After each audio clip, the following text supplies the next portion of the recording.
తలశిల రఘురాం, నందిగమ సురేష్, నేను చెప్పేది జాగ్రత్తగా వినండి. ఇది ప్రకాశం బ్యారేజ్.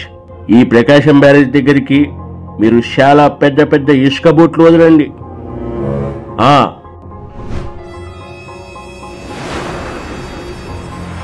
అప్పుడు బోట్లు వెళ్లి ప్రకాశం బ్యారేజ్ గోడలకు గుద్దుకుని ప్రకాశం బ్యారేజ్ కూలిపోతుంది.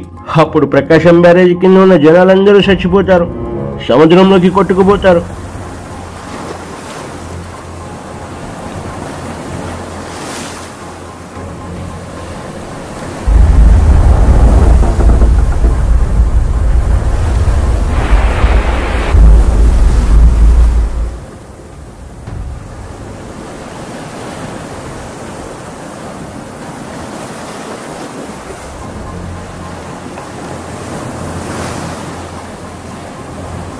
అప్పుడు చంద్రబాబు రాజీనామా చేస్తాడు, రాష్ట్రపతి పాలన వస్తుంది.